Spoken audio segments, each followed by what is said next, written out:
Alors, ce qui, on ne peut pas considérer comme un déchet, mais malgré tout, on ne sait pas trop quoi en faire dans la ville, c'est les terres excavées. Déjà, j'imagine au 19e ou avant, quand on fait des bâtiments, des monuments, bah, on commence par creuser.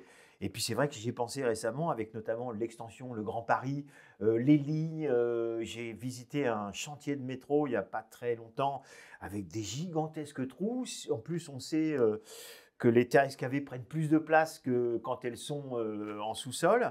Donc j'imagine que cette question des terres excavées, alors, elle a réémergé aussi avec ne serait-ce que le Grand Paris, par exemple. Oui, alors la question des terres excavées aujourd'hui est vraiment d'actualité avec le Grand Paris. Et bon, c'est vrai qu'elle n'est pas nouvelle, mais ce qui est quand même nouveau, c'est que dans les travaux qui étaient conduits, en particulier les travaux publics, qui étaient conduits au moins jusqu'à la Deuxième Guerre mondiale et encore après, ça c'est un doctorant devenu docteur qui l'a montré, Nénéo Magalhães, euh, les, euh, les ingénieurs appliquaient un principe qui était le principe de l'équilibre déblai-remblai. C'est-à-dire que lorsqu'on faisait un projet de travaux publics, on essayait de déplacer le moins possible les déblais et donc d'utiliser avec la plus grande proximité possible ce qu'on avait déblayé pour remblayer.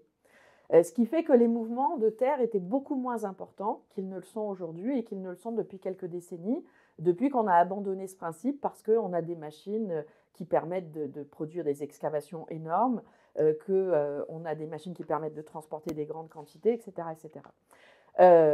Et puis il y a une autre chose qui est très importante, c'est que on ne remet jamais en question un projet au motif des volumes excavés, sauf si c'est une question d'argent. Si on dit c'est trop cher, ça, ok, Ah oui. on va peut-être y penser. Mais on ne va pas le remettre en question en disant ah non, non, là, ça fait trop, là, qu'est-ce qu'on va faire avec tout ça? Et donc, on se trouve avec le Grand Paris Express, mais aussi avec ce qu'il engendre, parce qu'il y a tout ce qui sort des entrailles de la Terre avec la construction du métro, plus tout ce qui est déblayé avec les projets urbains qui environnent ces projets-là. Ben, on a des amas de terres à gérer. Et ces terres, généralement, on les amène dans le grand périurbain, dans la grande couronne, où on va s'en servir. Alors, on s'en sert déjà pour combler des carrières. Euh, le problème, c'est que les carrières à combler, il y en a de moins en moins. Euh, du coup, sinon, on va les déposer dans ce qu'on appelle des ISDI, dans des installations de stockage pour les déchets inertes, qui vont accueillir ces énormes tas et qui, au bout de X années d'exploitation, vont être reconvertis en parcs, golf ou autres. Ou bien on va directement les utiliser pour faire dit-on, de la renaturation ou du paysagement avec ce qu'on appelle par exemple des merlons, donc des espèces d'éminences artificielles en quelque sorte. Tout ça produisant une sorte de paysage qu'on pourrait qualifier de détritique, hein, qui est finalement l'envers du paysage urbain, et qui, avec beaucoup de contestations locales, parce que les personnes qui vivent dans les communes qui sont touchées ont l'impression de se voir imposer ces matières, avec parfois des destructions très importantes d'écosystèmes, de terres agricoles, etc. Et tout ça, ça montre que peut-être qu'on pourrait se la poser, cette question de savoir s'il faut vraiment autant excaver. Ouais. Et puis, par rapport à la construction, bah, il y a encore une fois, en termes de métabolisme, ce qui rentre, ce qui sort, c'est-à-dire les matériaux que à la fois on apporte et les déchets qui possiblement peuvent être encore plus importants que les matériaux qu'on apporte. Alors, pour ce qui est de la construction, en fait, aujourd'hui, ce qui est un peu source de confusion, c'est que ce qu'on appelle déchets du bâtiment et des travaux publics en France, c'est tout ce qui vient des chantiers. Alors, ça peut être un chantier de construction sans démolition, parce qu'il y a toujours un peu de déchets. Bon, c'est les chantiers de démolition et c'est les terres excavées qui font partie du lot et qui représentent un peu plus de la moitié de tous les déchets du BTP en France actuellement, c'est des terres excavées. Dont on a vu leur devenir. Après, on a toute cette catégorie déchets de démolition, déchets de chantier, et là-dedans, on peut les séparer encore entre ce qu'on appelle les déchets inertes et puis les autres. Et donc, l'essentiel, c'est des déchets inertes.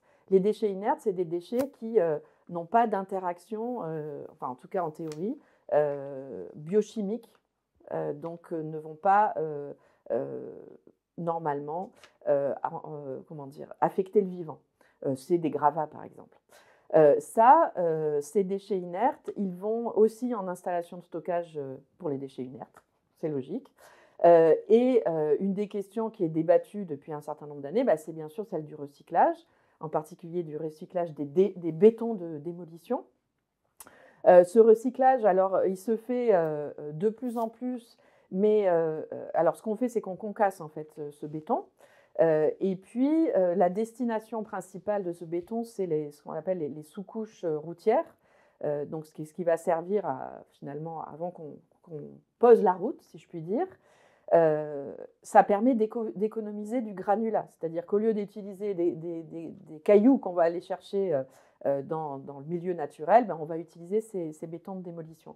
L'enjeu aujourd'hui, c'est plutôt d'essayer, alors l'expression c'est faire du béton avec du béton et mettre du béton de démolition dans le béton. C'est-à-dire de remplacer les granulats du béton neuf par du béton concassé, du béton de démolition concassé. Donc ça commence à se faire. On peut aller jusqu'à 30% de granulats recyclés dans la formulation du béton.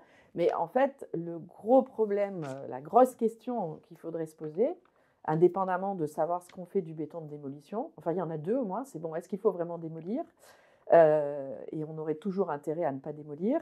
Et la deuxième, c'est comment pourrait-on faire sans le béton? Parce que le béton repose sur donc nécessite l'extraction de matières premières en très grande quantité et nécessite la fabrication de ciment. Et la fabrication de ciment, c'est une activité qui consomme énormément d'énergie et qui produit énormément de gaz à effet de serre. En France, pour fabriquer 1 tonne de ciment, on émet à peu près 0,6 tonnes de CO2. Et à l'échelle mondiale, c'est 1 tonne pour 1 tonne.